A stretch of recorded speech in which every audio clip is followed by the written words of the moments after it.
This is different. Hello, everyone. Good afternoon. We are. There's a couple things going on. Well, one, we just had an amazing, wonderful, fun Northern California road trip, which was super fun. And in case you got the email that said that Awareness School was starting on the 22nd of July, we have moved it to the 29th for the start date. One of the reasons is what Steve is looking at right now and what might be in the camera very soon, which is our sweet doggy in a cone. The night we arrived back from... Okay, this is Pearl. Pearl has a cone on. A Pearl dozer, because she's already kind of a force to be reckoned with, but now with this thing, it's just like a snowplow. Hey, So sweetheart. funny. So we get back from... Could we ask you just to relocate over here for just a little while? Over here, babe. Thank you. We get back from our road trip and late at night, and Steve is petting her and realizes that she had a very big swelling on her chest, which she'd had a couple other places before that he had noticed, because we live in, what are those things, foxtail land, and there are so many foxtails, and apparently one got really, really deep in there and had a very thick swelling, so she had to have a little assistance to clear that out, and so now she's got a cone on. So that's why Awareness School was delayed a week. So we're starting officially on July 29th for the summer class of Awareness School, and today we're doing a little workshop on why you don't do the things you know you should do. Because this comes up a ton when I'm working with people. I know when you're working with people, often we know the things like to do to get from where we are to where we want to be. But there is some weird, stubborn internal rebellion that occurs that prevents us from accessing the knowledge, from acting on the things that we know that we should do. And by exploring and observing, and obviously growing in awareness, which is what all of this work is about, noticing what drives me to not do the things that I do in my world that are creating the results that I am experiencing. And if you really... Sorry about this. Pearl's decided to put on like the most hilarious comedy show ever in the background of the video. So that's what's happening is we're paying attention and talking to you. We're witnessing some of the most hilarious ongoing behavior that they behave perfectly normal until we start doing all these videos. And then they do things that knock the camera over. And then when they're not doing that, they're just doing the most comically ridiculous distributing chicken legs all over the living room. Right. Very sanitary. That's fine. Yeah. So that's what we want to talk about today. Yeah. Well, first of all, instead of just assuming, maybe this isn't relatable. Maybe there's no one here who fails to do things that they think they should do. That's true. Or has difficulty. Maybe. So if there is someone here who can relate to this, who you spend time consistently, there's a couple different things. There's like one thing that you know you should do that you don't do, and then for other people, it's more of a general phenomenon where. That's like the noisiest food. There's a general phenomenon where as soon as you decide, oh, that's something I should do, that's something I need to do, it's almost as if a force awakens within you that is designed to prevent you from doing that thing, or a machine activates within you that generates a disinclination to do the thing. Does this make sense? So that, I should really start exercising. And then it's like that realization and turns on a machine that then starts producing reasons that next week or tomorrow or at some undefined point in the future we'll start doing it. So if there is somebody here who is struggling with this and you've got a specific example, maybe share that with us because one, it might be more helpful for you just to get some specific instruction or feedback or suggestion. But the other thing is that it helps a lot of people, because one of the things that we've discovered is that we spend so much time with these patterns. We can talk about the pattern all day long, but for a lot of people, their brain doesn't really turn on unless they have specific content examples. And it's such a simple thing, but like for whatever reason, just the brain's much more receptive to it when there is a specific example they can work with. So anybody here, first person to share something? Got a couple of hand raises of people saying it definitely is relatable. Okay. Can see it in others too. We have a specific example of procrastinating writing a presentation. Okay. That'd probably be a good example. Yeah. So, and this is one of those things too. That's a little bit different. I mean, we can work with that one, but here's a specific project I need to do, right? for work or for building your business or whatever, versus those general life things. Like I said, like I should start exercising, like that. And so there might be some non-translation there, but a lot of the time there will be some kind of similar overlapping things. So the first thing I would do is pay attention. We're not gonna give you a lot of philosophy here because that doesn't usually help. What we're gonna be doing here is talking about how specifically you go about doing what you're doing.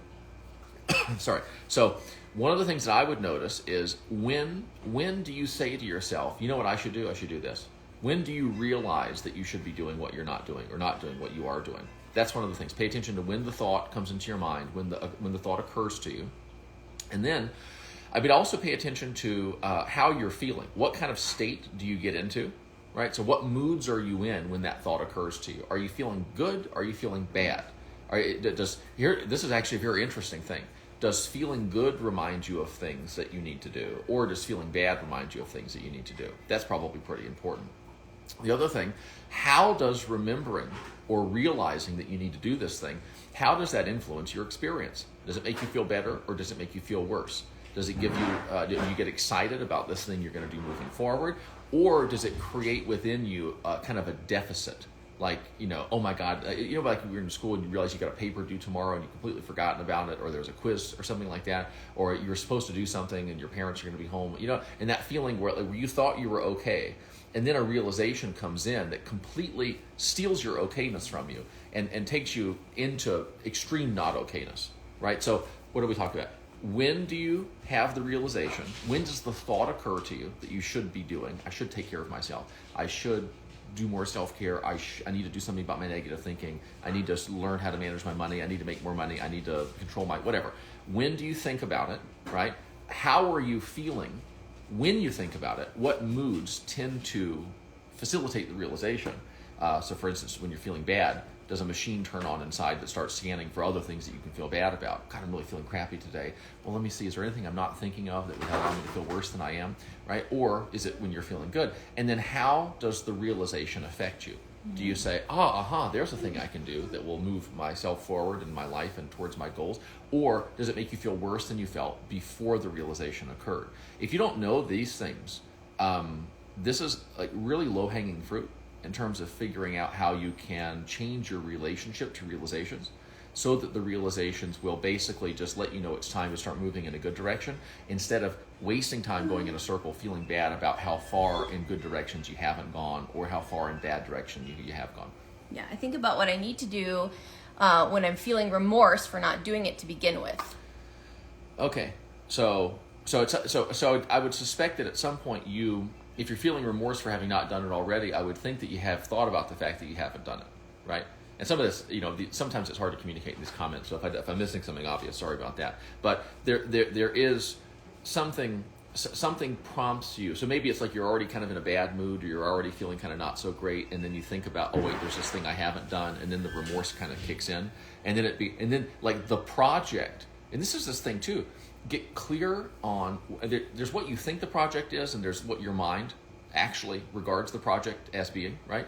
And if you spend a lot of time feeling bad about not doing things, there's a part of you that thinks that the project is feeling bad about not doing things. That is the project. I mean, what you spend time doing, that is the project. There's what you call the project, doing the presentation, getting your life together, whatever, gardening, starting the business. That's the ostensible project.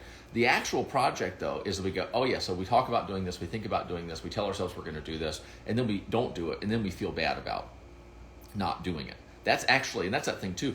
What is my life about? Is my life about doing things, or is my life about feeling bad about the things that I have not done? A lot of people, the things that they do the things they have to do. If there's a demand placed upon them by their external environment, the children need to eat, so I've got to go to the grocery store. Do you know what I'm saying? I have to pay my rent, so I have to go to this job that pays me this money. The stuff they do is stuff that they have to do, right? And then they have all of these things that are options, things that they could do to sort of like, change the level of their living, improve the quality of their life, sort of not just kind of tread water, but actually, swim in the direction of that nice island where they'd like to live. the mind does not regard those things as a thing that you do. That's a thing that you fantasize about doing. Maybe you sometimes enjoy thinking about doing it. But for the most part, what you do is find reasons to not do it now. Tell yourself you'll do it later, and then feel tremendous guilt or self-worth issues because you haven't done it.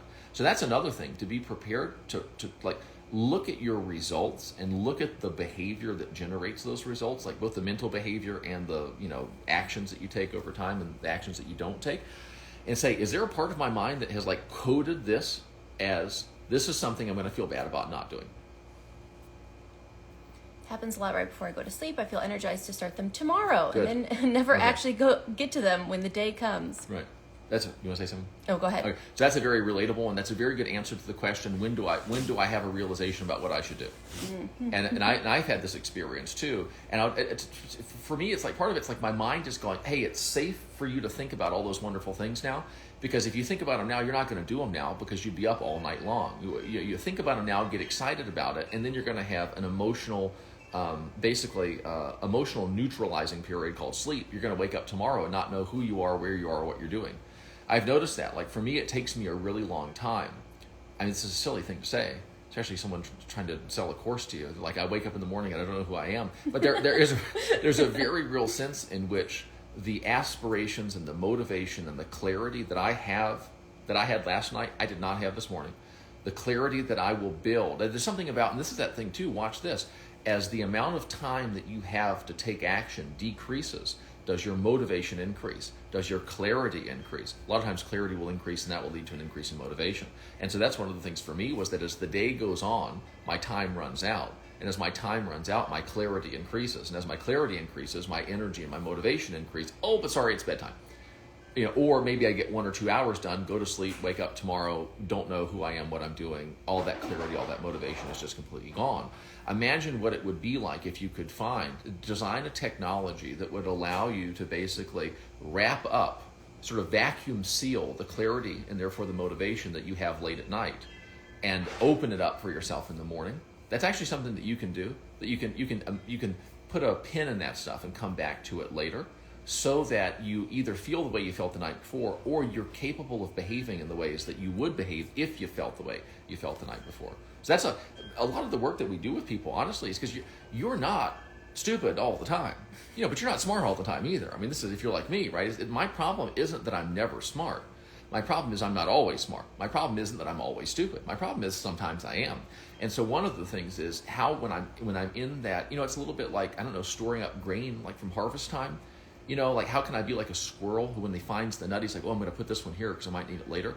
When I'm feeling good, when I have clarity, when I'm extremely motivated, how can I, rather than just going, everything's great, oh my gosh, it's the harvest time, this is wonderful, why do I ever worry about lack at all? Instead, realize it isn't always harvest time. You have winter time, you've got spring when things are just getting started, you've got summer when things are growing. How can I bottle up this intelligence? How can I bottle up this clarity, this creativity, this motivation? How can I preserve some of this stuff so that I can subsist on it in the morning when things aren't so clear, when I'm not feeling so good, when the motivation isn't there? Yeah, we have a whole module on behavior and really kind of understanding the nuts and bolts of like how I get myself to do and not do certain things. But another thing that is just, you mentioned it, is just looking at the way things currently are, and the part of me that's like, I think that I want the house clean, the presentation done, the closet organized. I think that I want that, but there's a part of me that loves the undoneness. It loves the uncertainty. It loves the beating up on myself, the activity called dissatisfaction with my life as it is right now. And that's actually one of the main reasons we aren't doing all the things we quote know we should do, because there's a part of us that is calibrated and actually wants it exactly like it is right now, with the exact amount of undone stuff, the exact amount of mess, the exact amount of, disharmony between you and your partner and in your home and in your business and all of the things. It wants it to be that way. And when you observe, this is very curious. What if I actually want the mess, want to be beating myself up right now? I don't want the actual result. right? I don't want the clean countertop. I want to beat myself up for another day going by without getting my life together. And the observation of that and getting really curious about that, because isn't it interesting that your life is calibrated exactly as it is, and you're exactly as dissatisfied as you are with your progress and your results and what you've created and what you haven't created, and that it's just exactly where it is. And the more that you really notice and observe, what if I love this? What if I'm calibrated? Not that I don't love this, I hate this. What if you love hating it? What if the way that you are relating to your world and everything about it, and the story that you say, oh, I really should do this, I really should take awareness school, I really should, that relationship is what it's all about. That the calibration, it lies at the level of the shoulds, not actually getting the stuff done. You think you'd be happy if your house was clean and your life was in order and you were making more money, but wouldn't you? If you don't address this calibration issue, if you don't get really interested in observing how you go about relating to your life in exactly the ways that you do, something else will take its place. I promise you, something else will take its place if you have this attitude and relationship with the shoulds in your life and the dissatisfaction that comes about as a result of, my life just isn't the way I want it to be. But what if you got to go meta, you got to kind of zoom out to a different level of experience where you see, what if all of this is part of it for me? Mm-hmm. Yeah. So someone asked, is there a reward in staying stuck? And I mean, yeah, but not necessarily in the way that a person might. So if I say yes, a person might misinterpret that. Now, it's not necessarily that there is a prize that you care about. It's that there's a prize you can predict. And predictability, familiarity is its own kind of reward. There is a comfort, there is a sort of a permission just to check out. I've got a canned series of thoughts and emotions associated with failure. Oh, I have a canned series of thoughts and emotions associated with feeling like I've underperformed today. I don't have to think about what I should think now. I don't have to enter into unfamiliar experiential. Because that's the thing.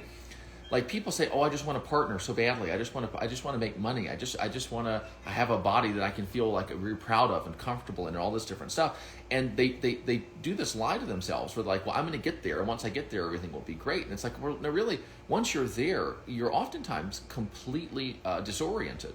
And this is why you screw it up oftentimes. You get the partner, and then you find a way to make yourself unhappy and drive that person away. Why? So that you can go back to the familiar situation of pining for a partner. Why do you want that? You don't want that. But there is a reward called familiarity. I know just what to do. I don't want to be an auto mechanic, but I have a garage, and I have a garage full of auto mechanic tools. And so there's a sense in which, if I start getting into computer programming, I don't know what to do. I don't have the tools to do it. It requires a lot of conscious engagement, a lot of uncertainty. I have to be a beginner. I'm surrounded by people who don't, you know what I mean? So if I'm an expert at wishing I had things I don't have, or wishing that I had a specific thing but I don't have it, there is comfort in the familiarity and the predictability of that. And I think people tend to underestimate how highly they prize having a set of kind of mechanical mental activity to deal with their situations and their environments, so that part of you wants something that's better, but there's a part of you that really doesn't want that because you don't have the mechanical automatic patterns for dealing with that environment yet. And so that's another thing too, is being, if you really want what you want, right, you have to be willing to acknowledge that there's a big part of you that doesn't really want it as much as you think all of you wants the thing.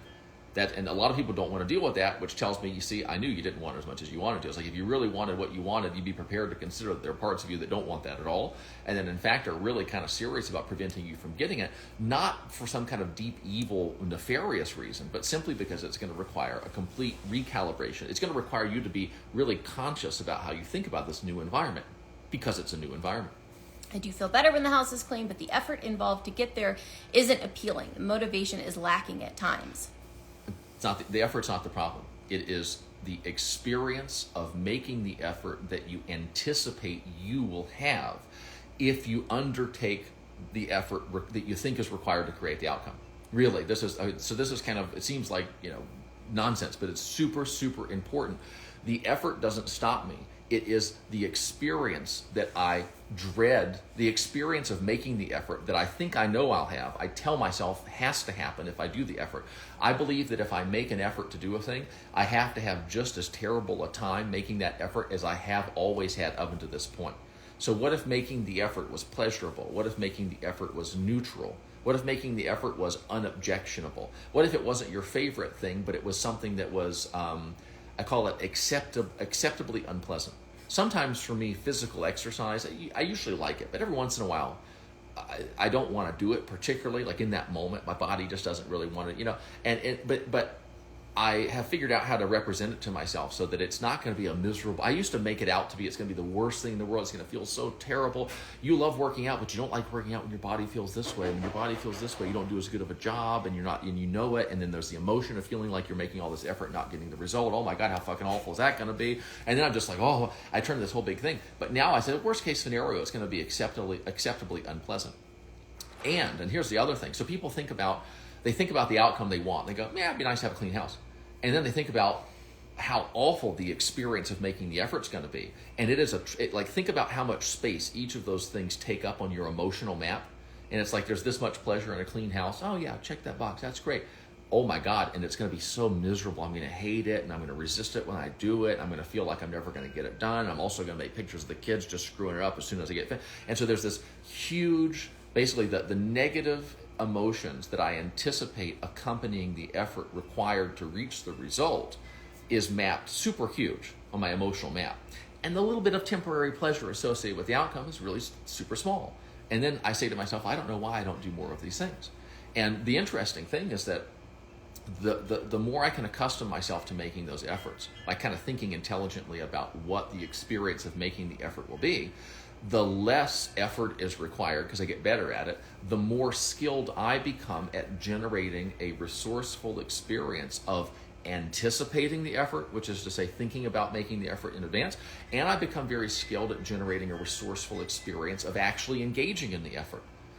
If you're a smart person, you know how to create at least neutral and ideally kind of pleasurable feelings of thinking about making the effort, and enjoying the outcome of the efforts that you have made. If you don't have all three of those, you're not going to be reliably productive. You're going to have a really hard time consistently. And I'm not talking about getting you to do things I think you should do, or your husband or that your wife thinks that you should do, or that the owner of your the company where you work thinks that you should do. I'm saying the personal freedom is the ability to get you to do things that you want to be able to get you to do. And, maybe you do it for a while and you go, you know what? I don't even really care about this that much. And then you just stop doing it, and you don't create negative experiences for yourself because you beat yourself up for not doing it. That's dumb. And so this is about, getting really skillful. And the other thing too is that when you start thinking in terms not of what will feel good to do, but you also have the option of thinking in terms of what will feel good to have done. That's enlarging the emotional map, the representation of what we're creating a really pretty image and a pleasant kind of sensation associated with the outcome. And there's all sorts of it, because you've got to do a tremendous amount of work in order to make a picture of what you think would be nice to do, and then stop yourself from doing it. It's like you've got to pull the parking brake and step on the gas. Do you know what I'm saying? You've got to push the gas pedal and the brake at the same time, which is what a lot of people's life consists of. They're not just sitting there. They're not just parked. They're trying to go, and they're stopping themselves from going at the same time, and that's when you get a lot of kind of misery and unhappiness, and really grumpy people are people who have the gas and the brakes pushed at the same time. Yeah, I had to realize that tidiness.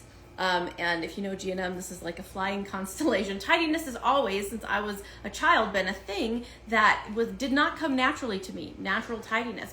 And so I noticed though that I love to beat up on myself for not being more tidy and for not keeping the house in a way that feels really nice. I loved the identity and the experience of beating myself up for it more than I love clean surfaces. And within, I'd say, the last 6 months, I've totally shifted that, completely shifted that, and I just love clean surfaces more than I care to identify with being untidy, And so when you change the emphasis, and no longer do I spend time shooting myself about the tidiness of it, I just do it. It's become something. I have changed and shifted that identity as I'm a tidy person. I clean things up. I love clean surfaces everywhere I go. It's just a natural outflow rather than the internal just that grind, just that backwards momentum that, oh, I have to clean this up. Oh, if it's like, because things have been crazy and we've got animals and I've got a cow that I'm like things get kind of, my tidy surfaces were a little out of sorts for the last couple of week or since we've been home, and it's like I don't make any judgment about that. It's like, oh, I have to get back right on with all of the things that I have now decided moving forward is how I operate. So really getting rid of the drag of the should and noticing the love that you have for being the person who just hasn't quite gotten it together, the identification, the familiarity you have with that story, when you're just no longer interested in that. But the only way you can stop being interested in identifying in that way is if you're aware of it, and that's like the core and the essence of all of this. All this stuff is happening, but it's happening unconsciously and automatically, and you're not seeing all of the identification and the should and the story and the disinclination. You're not seeing all of that because you haven't been looking. And so that the whole point of this video and this work really is to get interested in how do I do it, instead of being like, oh, why do I do it and why am I this way?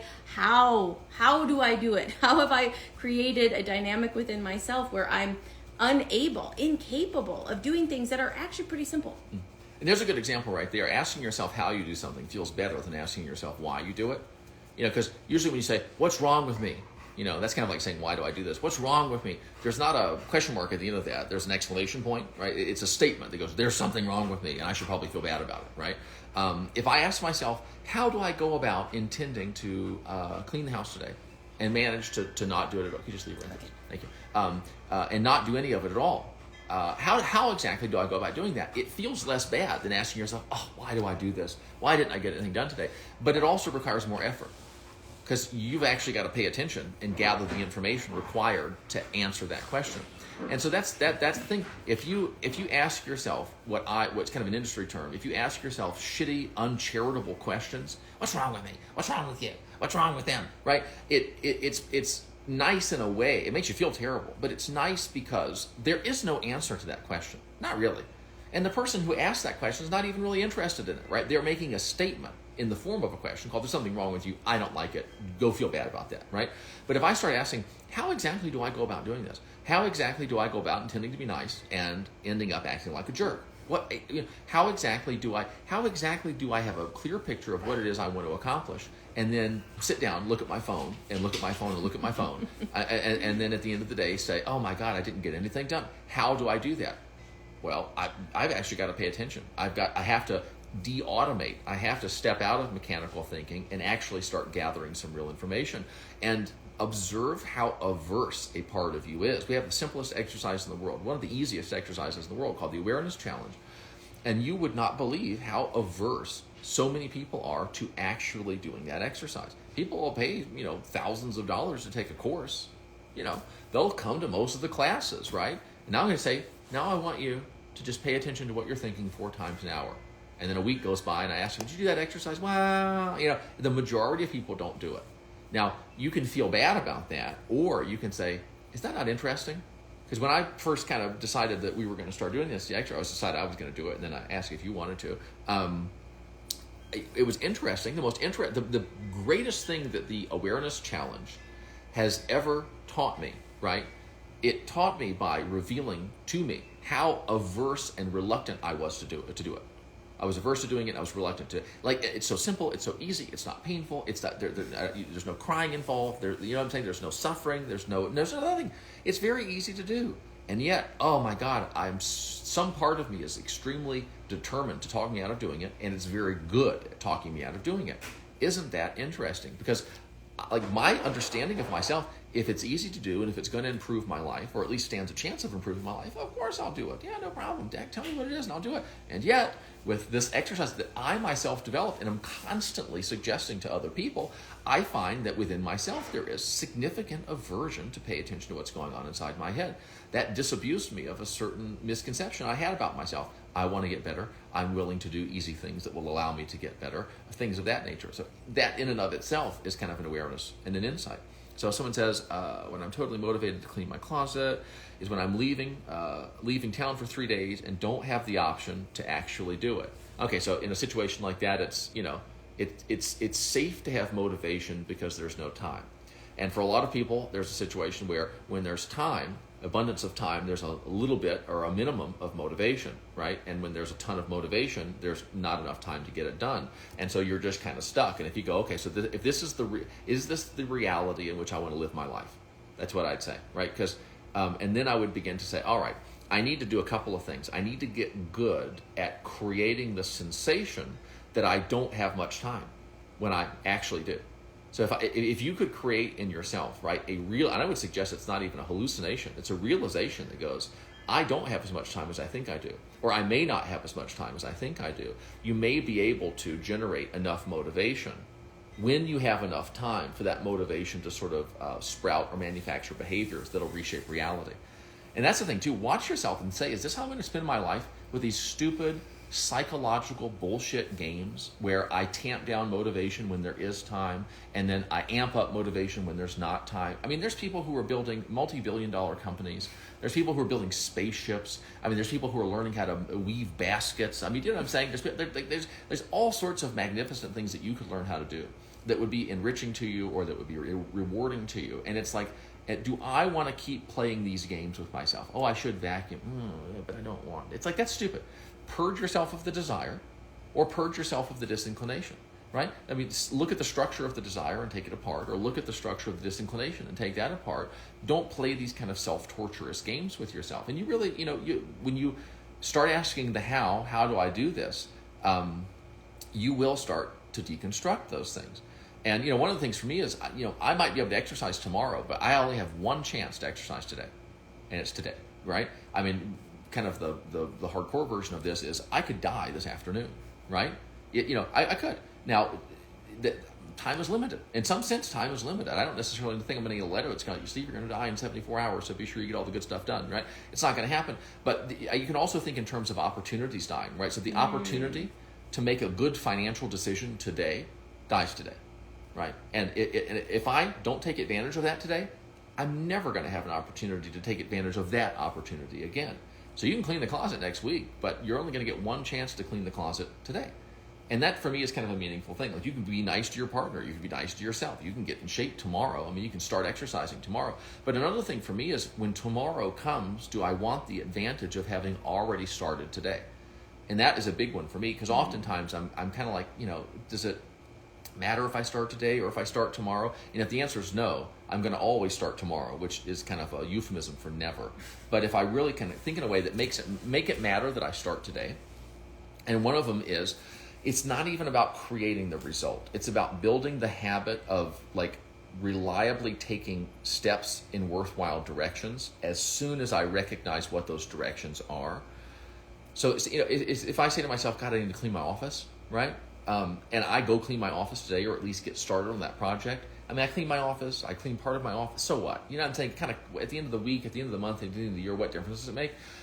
But the meaningful thing is I'm building a habit, right, where I'm shortening the time between recognition of something that will feel good to have done and my actual doing of that thing. I'm turning myself into a person who is kind of an immediate response. I mean, this is this thing too. People talk about getting triggered all the time.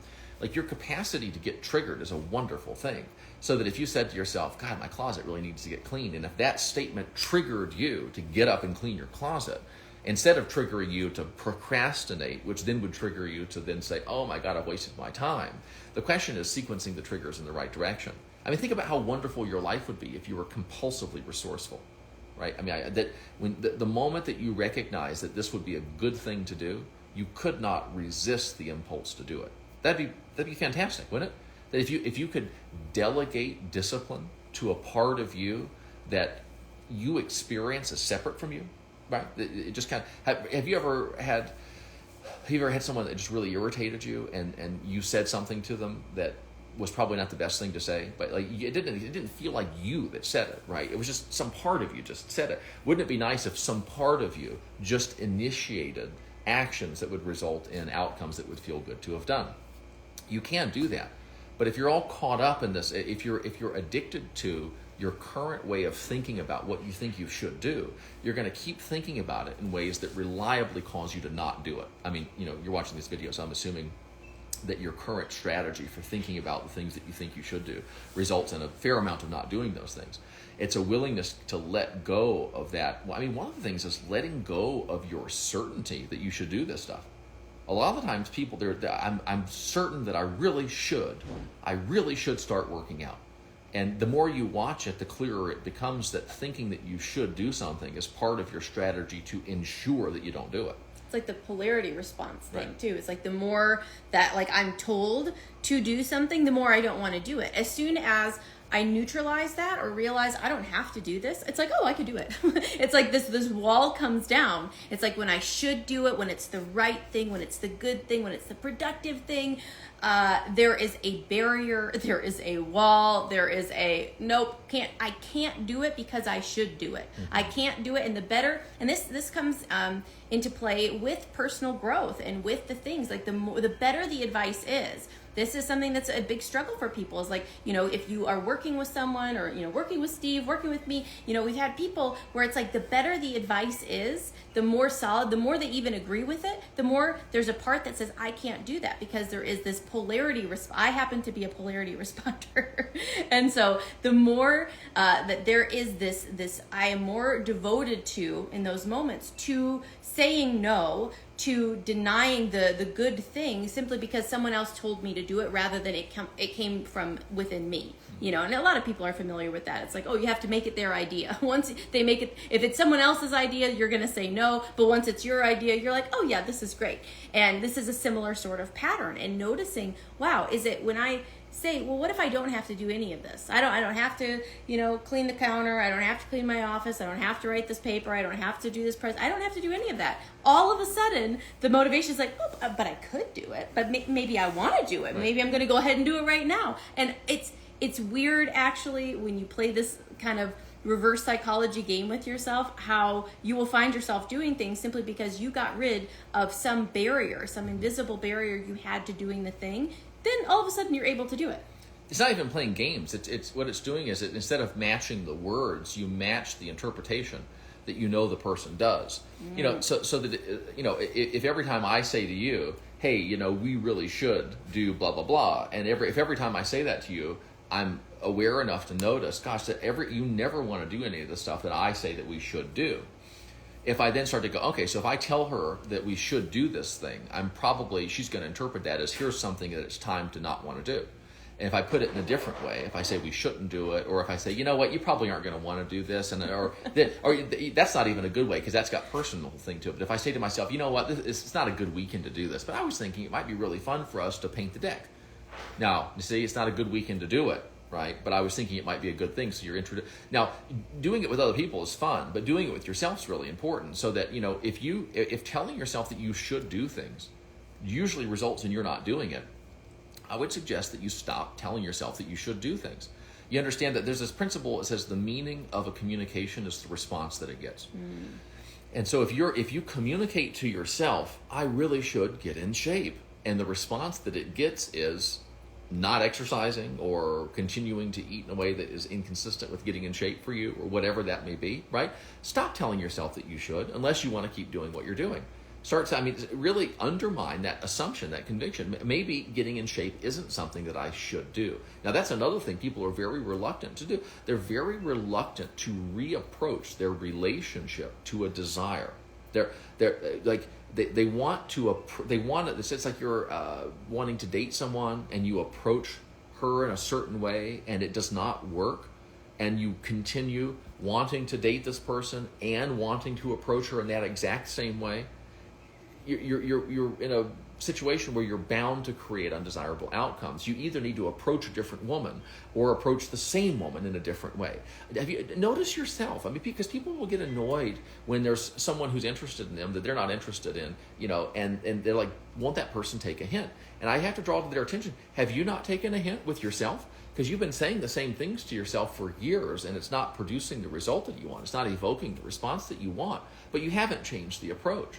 And so, for instance, if being certain that you need to make more money or that you need to be nicer, if that's keeping you in broke behaviors or if that's keeping you in a kind of grumpy, crotchety attitude, resentful attitude towards people, stop telling yourself that you should, and then even stop being so certain that it's something that you should do. Because for a lot of people, should is a strategy for making something inaccessible, for making something unappealing.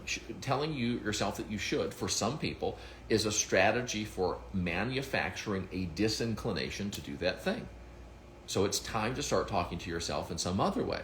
It's, this might be a good thing to do. This might be something that feels good to have done. My life might be better if I did this. Here's one I like to do. I'm not going to build this habit. I'm just going to do it today. Because people are, like, you ever like figured out, if you've ever studied a person who's capable of eating like 50 chocolates, they don't eat 50 chocolates. They eat just one more chocolate. They have just one, and then there's just one more, and then I think I'll just have one more, and then there's 2 or 3 they eat without even fully acknowledging it, and then they have just one more, and then they say, okay, this is my last one. And that's a really great way to build a habit. Don't build a habit. Just do it one more time. Just be nice one more time. Don't set a commitment to go for a walk forever. Now, some people, that works for them, right? So different people respond to different things, right? But if you're someone who does not respond to what you should do, doesn't respond to making commitments, doesn't respond to resolutions, don't resolve.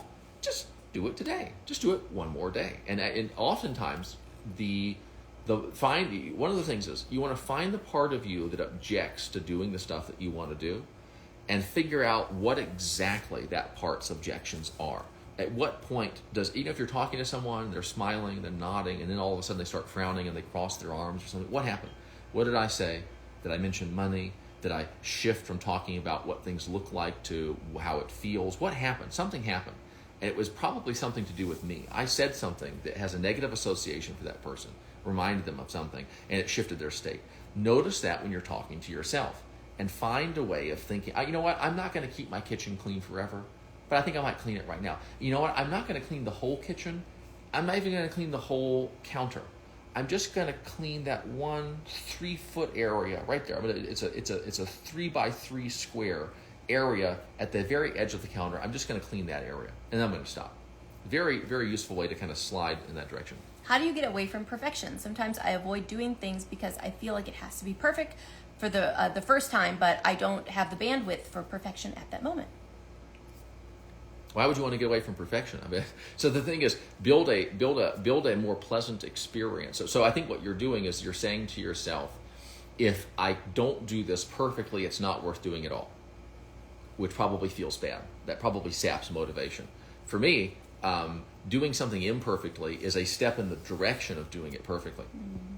So if you do it now and you don't do that great of a job, well, if you come at it again the next day or next week or whatever, probably some of the work that you did is going to still be there. And even if it's not, your skill with engaging with it. So perfectionism is not perfection is a very nice idea to have in mind. It's a very motivating thing to have in mind. The problem comes when you say, okay, perfection's great, which means everything else sucks and isn't even worth striving for. Not true.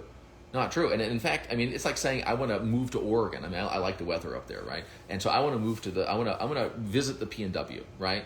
But you know what? I'm not going to drive. I'm going to drive. I got to go through Bakersfield. I got to go through San Francisco. That's not all these places that are on the way that aren't Oregon, right? So it's the same thing with the perfection thing. So I think that, why don't you feel good about taking a step in the direction of perfect? That's the thing. Form a more perfect relationship to your idea of perfect, so that you can enjoy everything that constitutes a step in that direction. And one of the things that you said is you don't have the bandwidth for perfect. And I think probably what you mean is you don't have the bandwidth for the negative experience you create when you think about perfection, because you imagine that it's going to take a ton of effort to get there. It's going to be a whole bunch of negative experiences associated with making that effort. You're probably not going to be that, and that's a whole bunch of that's what we call negative certainty. So I would just pull the plug. You know too much, or you think you know too much about how much work it's going to take to get to perfection, about how unpleasant the experience of doing that work is going to be, about how valueless anything other than perfection is going to be. For me, it's like, okay, perfection might take less work than I think it does. My experience of the amount of work required to achieve perfection may be more pleasant than I have created up until this point. And there might be a lot of value in a bunch of things that are shy of, other than perfection, that are going to be really worth achieving too. Notice how your life can be enhanced, your experience can be enhanced in the near term by things that aren't perfect, they're just better. And this is one of those things too, is that like, notice that the greatest capacity for joy and enhanced experience that you have is not in achieving perfection, it's in making a step towards better. Like if I do something perfectly and I've been doing it perfectly for forever, I get no real pleasure from it. It's effortless, right? I get a lot of pleasure out of improvement. I get a lot of pleasure out of doing something better than I normally do. And so in that way, it's kind of like, well, let me see how many little bursts of pleasure I can get before I get to perfect. Because once I get to perfect, I'm in heaven. There's not a lot of room for improvement there. It'd be nice. It's a great achievement. But once you've reached people who reach the heights of physical achievement, people who reach the heights of business success, very often they kind of become depressed because they have a goal and now they don't have anything to strive for. And if you can really enjoy the having of the goal, the incompletion is almost something to treasure. I mean, and I don't mean the incompletion of that particular thing, but having something that you have not yet attained, that you have not yet achieved. The trick is just to stop kicking the shit out of yourself because you haven't achieved the perfection. You're imposing an emotional penalty on yourself because you're not there yet, which is an option, and in my opinion, it's not a very smart thing to do. And you won't think it's smart either once you actually see yourself doing it. So I would say, how specifically do you create a negative experience of thinking about doing something that you think that you're not going to be able to do perfectly?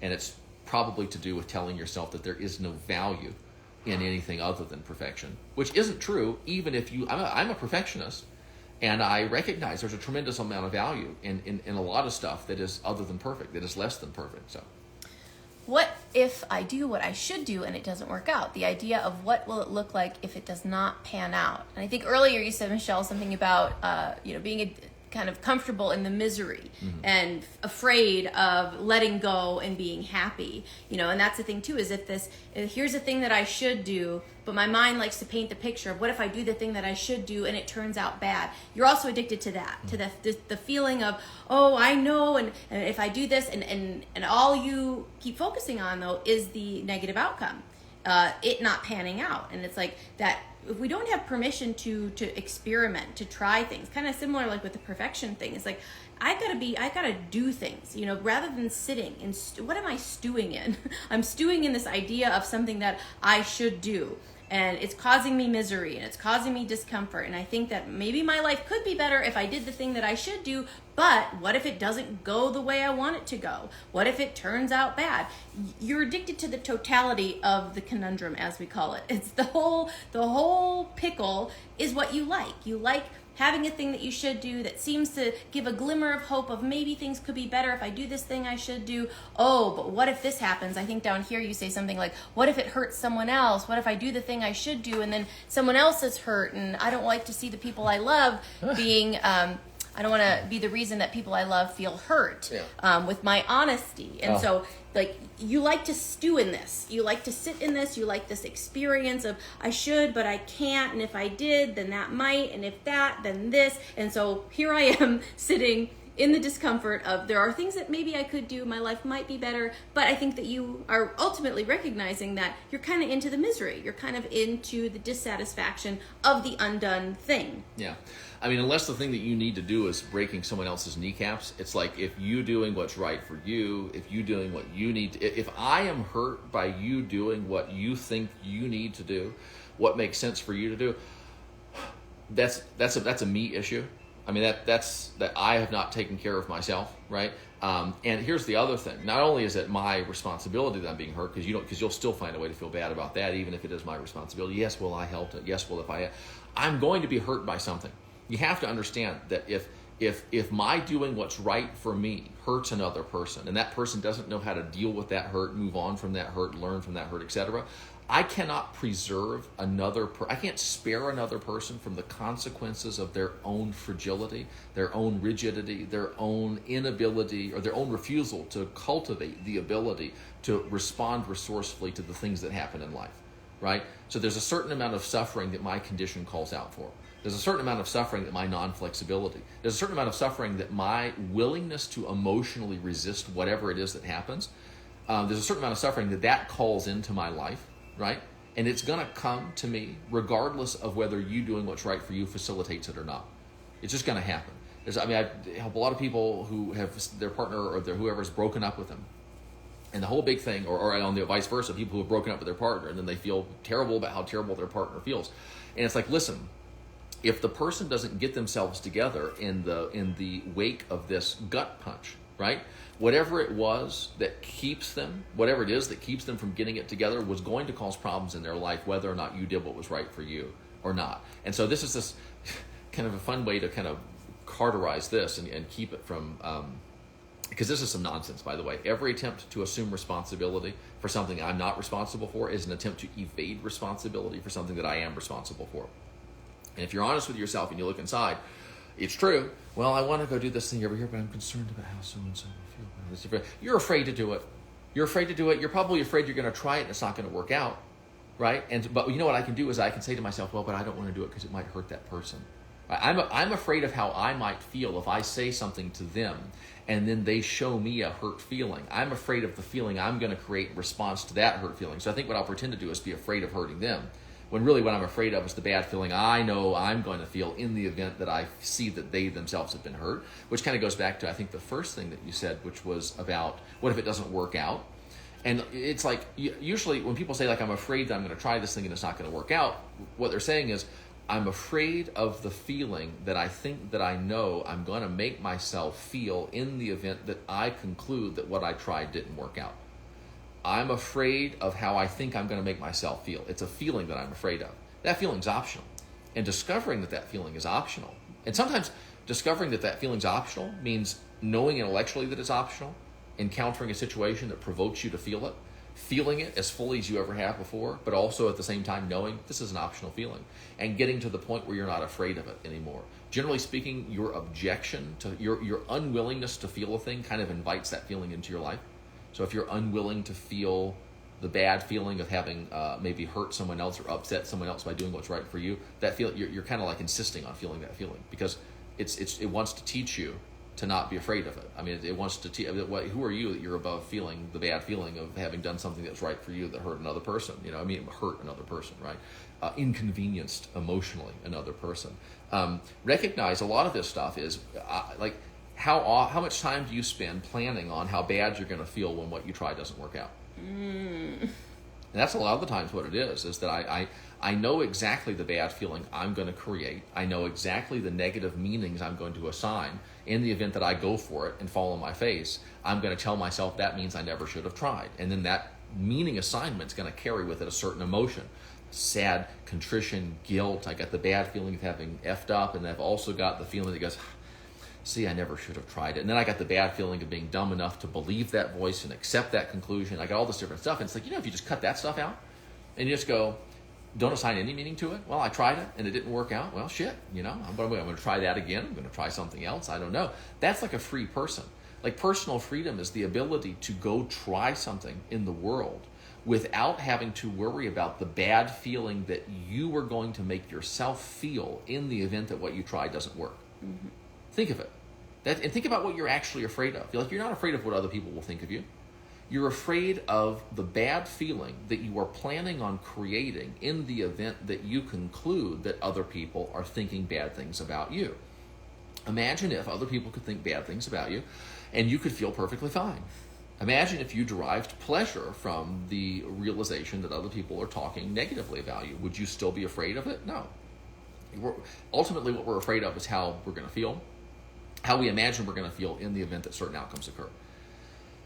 And there's two things. One, recognize you don't have to feel that way. And two, get over yourself and stop being so averse to feeling that. You're so afraid, so unwilling to feel embarrassed. What's the matter with you? I felt embarrassed thousands of times in my life. I mean, the first 15 years of my life was just a parade of humiliation.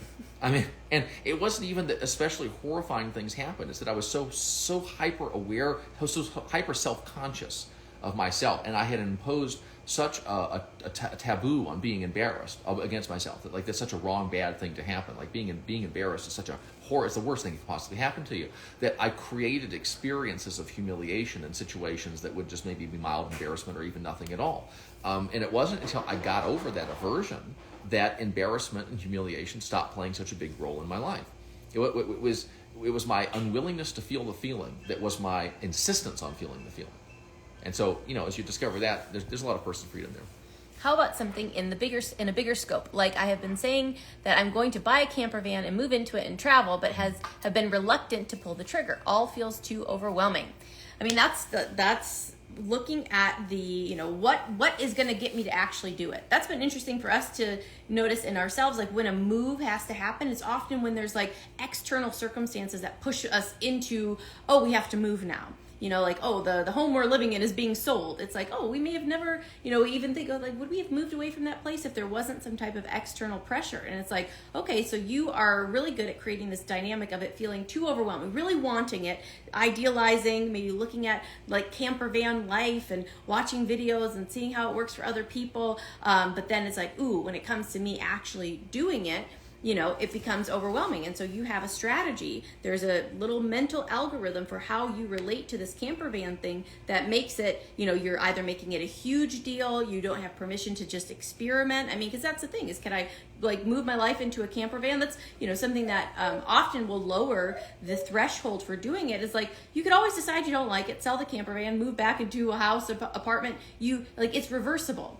There's a strategy you have for creating overwhelm with regard to this. And it's like, how do I do it? Mm-hmm. How do I stay stuck with having this vision, having this goal, but then making it too overwhelming, but still really wanting it? And it's like, okay, in order for maximum peace, I either get rid of the desire to move into the camper van and just be fully present in the life I'm currently living, or I find a way to get myself there, or have steps, like, create a project that has individual steps called, I'm going to move into a camper van, I'm going to make this happen. But there is a way you're doing it. There's a way you're making it overwhelming for yourself, which is why you're stuck where you are. Yeah. I mean, for me, it's like, is the camper van, is this actually about the camper van? Or is it that the mind said, what's something wild and crazy that she won't do, but that she can probably idealize and then really kind of torture herself about not doing?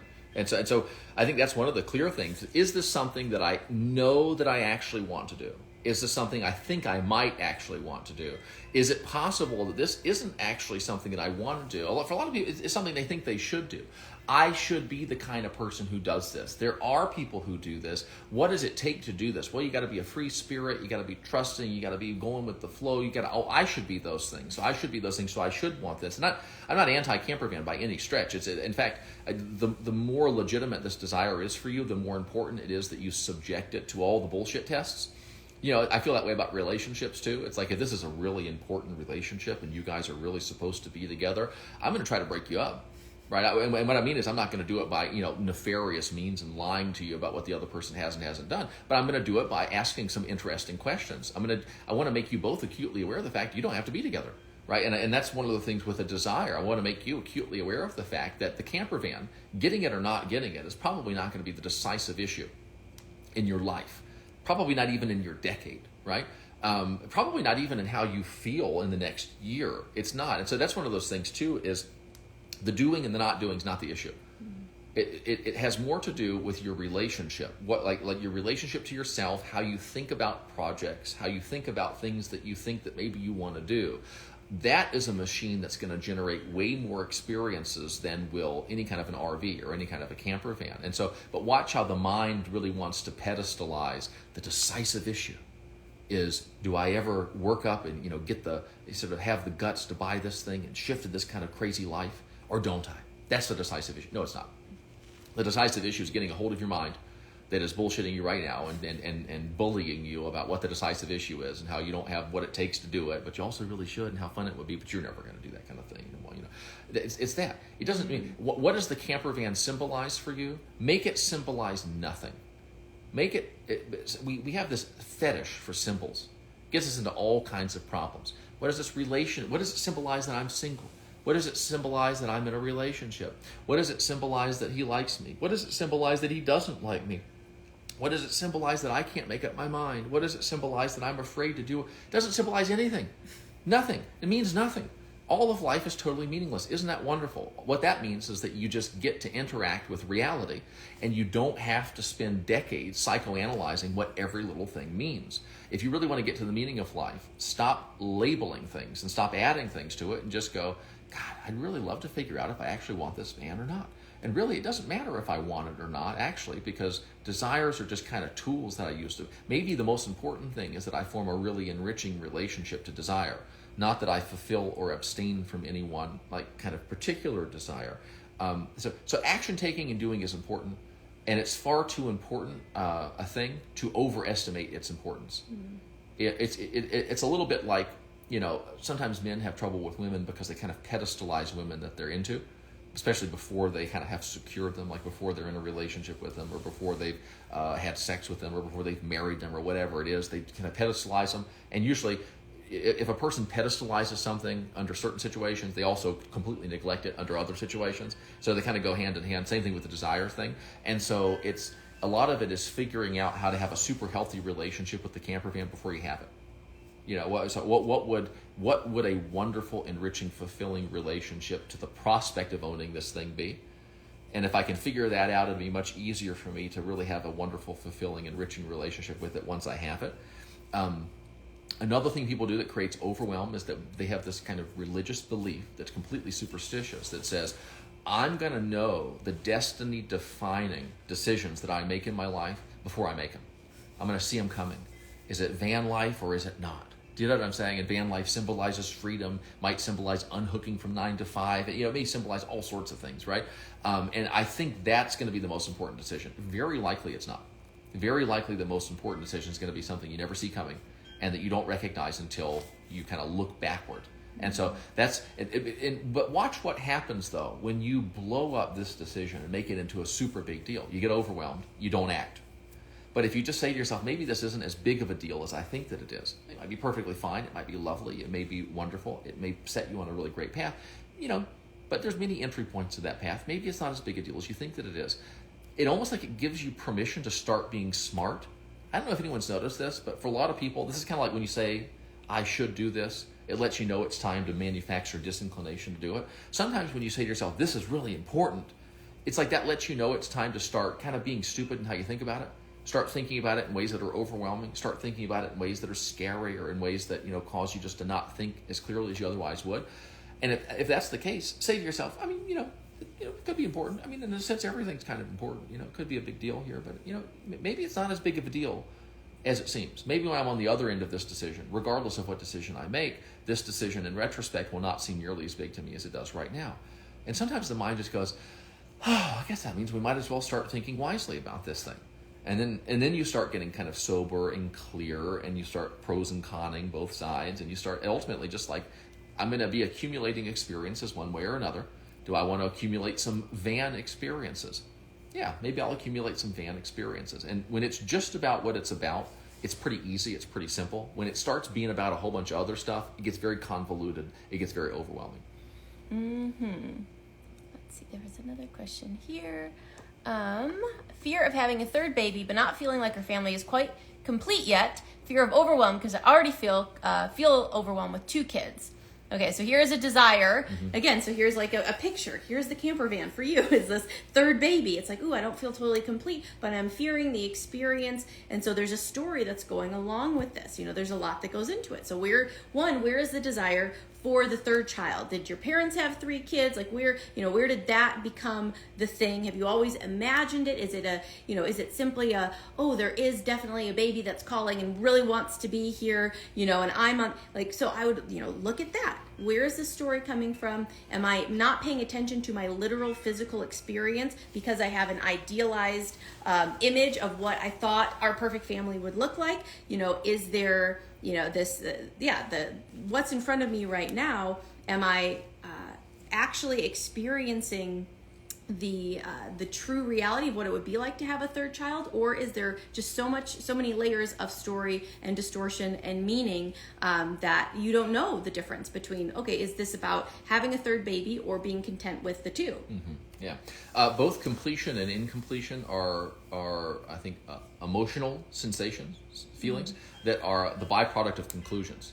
You have to come to conclusions in order to feel things are complete. And you got to come to conclusions in order to feel that things are incomplete, right? And so the thing that I would suggest is that, and people, they're so reluctant to do this. There is right living and there is wrong living that accompanies both branches of every decision you could possibly make. And what I mean by that is that there is a wise path down from the decision called keeping it at 2 children. And there's a wise path down from the decision called upping it to 3 children. There's also about 100,000 foolish paths along the line of keeping it at 2. Oh, maybe we should have, and oh, wouldn't it have been nice, and oh, they'd be this old now, and oh, no, and all this different stuff. And there's also a whole bunch of unwise decisions down the path from deciding to have a 3rd child. For instance, the 2, there was the balance, and now I'm concerned I'm not spending enough time with them, and are they getting enough attention? And also there's the money element, and all that other. And it's basically like, and this is, again, I understand, especially with having children, I would imagine it's very, very easy to buy the mental propaganda that says, look here, destiny, your right intended destiny is behind one of these 2 doors. Stay where you are in the children department or have another child. Now, this is a big deal, so take your time and think about it, because everything you want's behind one, and a whole bunch of regret is behind the other one. So, and a lot of it is just recognize life is going to play that game with you until the day that you die. And the question is, do I become wise enough to go, wisdom is not in the decision that I make, wisdom is in the determination to respond resourcefully, given whatever decisions I have made, so that I can now make decisions that are as resourceful as I possibly can. Recognize that. There is happiness, contentment, fulfillment, all of that along both of those paths. There's also a million paths in which you are unhappy and discontented and resentful and overwhelmed behind both of those doors. And so recognize that, there are levels and perspectives from which it doesn't matter if you have another child or not.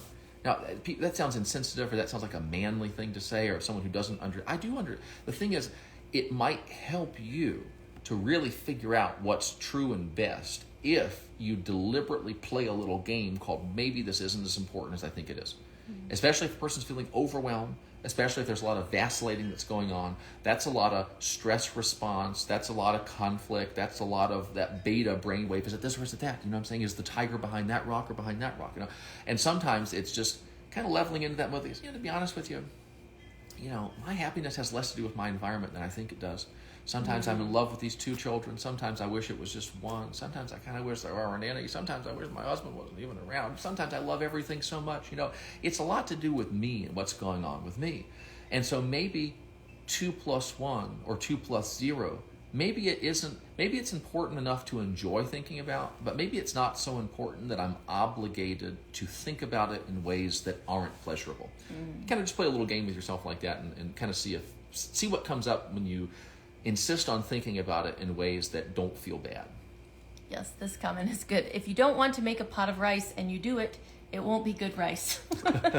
And that, my grandmother knows about that. That is, just the split energy, the uncertainty, the really clearing that up before making that choice. Sometimes having another baby is about competing with ourselves or other moms. Yeah, you want to suss that out. Is this because I think that I should have 3 children, or other mothers, or I don't want to just be in replacement mode. I want to go into that.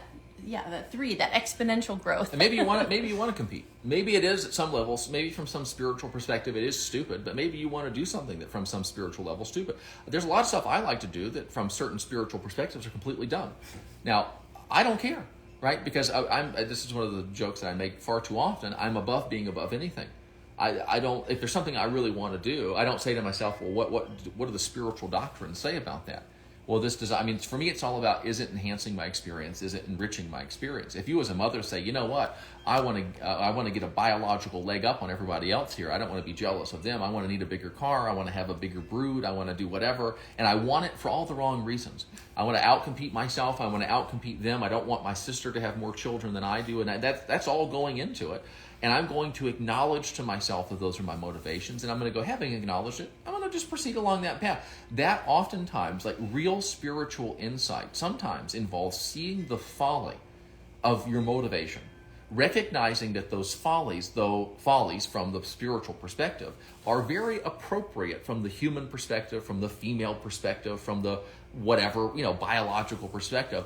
It's an appropriate folly. Folly is built into the system. And even though folly might be productive of problems, guess what else might be productive of problems? That nagging spiritual auditor that goes, well, the only reason that you want it is because you want to be better than them. Of course you want to be better than them. And if you didn't want to be better than them, you'd probably hate yourself because you wouldn't have done half the stuff that you've done in your life. Maybe that's fine too. So it's It's kind of having that kind of balanced perspective. Aline goes, that's me, 6 kids for all the wrong reasons. Yeah, well, there you go. So, I mean, that's funny. Now, see, that's the thing. If you believe your destiny is determined by that, well, you're in big trouble, right? Because you're making a bad choice now, which is that you're looking into the past and you're going, see there, those wrong decisions there, that's what my life is about, that's what my future is made of, that's going to be the cause of my experience right now in the present moment.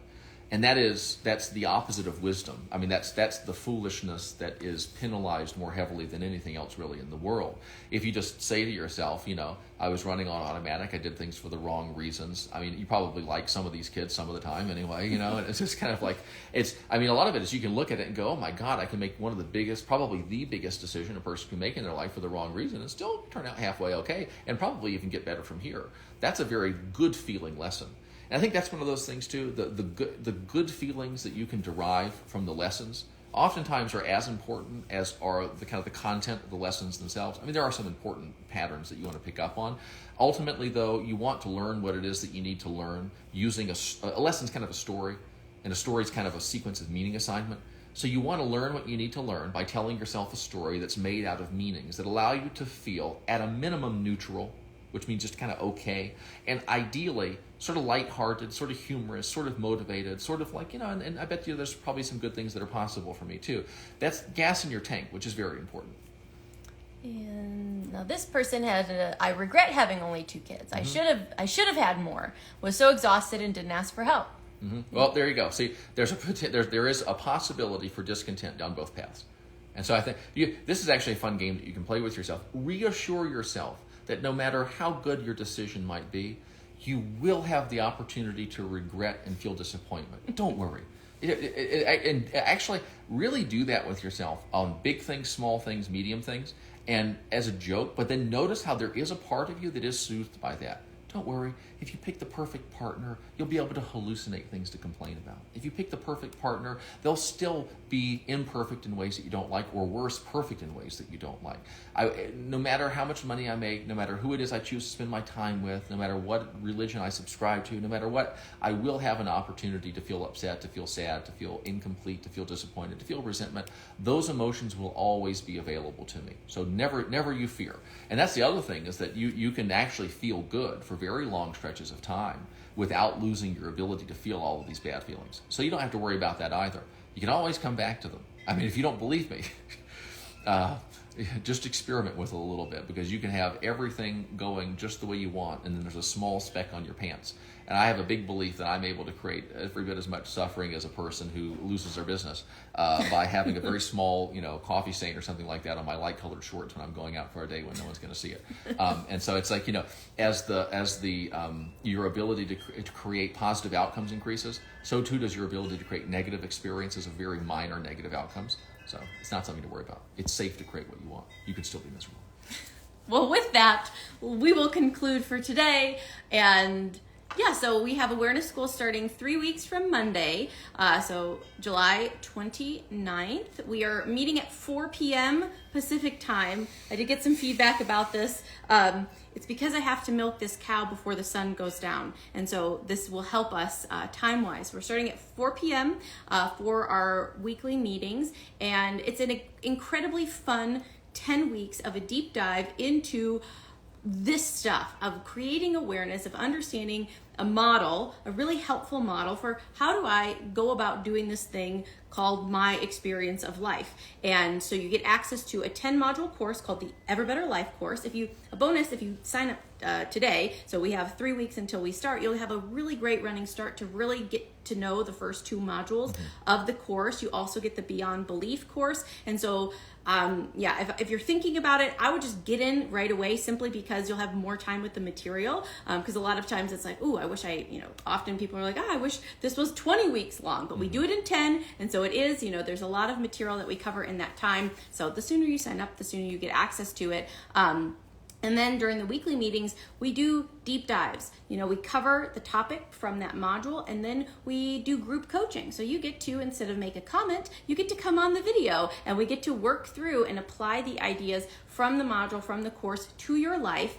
And it's so fun, and you get to see other people being worked with, and you know, you get to see the ideas being applied in all these different ways, and it's just an amazingly fun experience. Michelle said she wants to take it twice a year. She thinks That's about right. That's about right too. You know, we've got people who retake it. It's just a really amazing 10 weeks of, you know, this. It's basic. It's going to help you with every area of your life you want help with. So we love it. It's the most fun thing that we do, and it's open now. You can join it.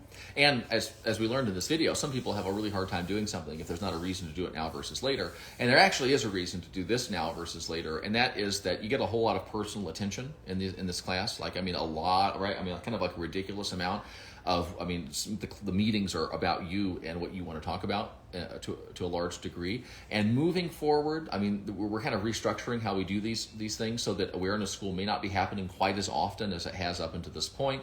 If we're only doing it like twice a year instead of 3 or 4 times a year, probably the classes are going to have to be larger. Classes are larger. We're still going to spend as much time as we need to with people, but it's different. You know, like the relatively small groups are a really great thing, and we have enjoyed it. And so if that's kind of the vibe that you're after, this will be a good time to do it. It might not be the absolute last time, but we're getting in that ballpark, I think, where the structure of it's going to start changing some. So if you want to get old school Awareness School, now's a really great time to do it. Really good. Yes, the access to the course is for a lifetime, and also for the live meetings that you get. But the 10 weeks is just when we do the live meetings, but you have access to it forever. Mm-hmm. Yep. Good. Awesome. So we are doing another 2 Instagram lives leading up to Awareness School. You probably saw the dates in my story, so put it on your calendar. Join us again here on our couch, so we can talk about other fun concepts and ideas related to becoming more aware and enjoying yourself more in your life. So thank you for being here. We love you. We'll see you later. Thank Bye. you. See ya.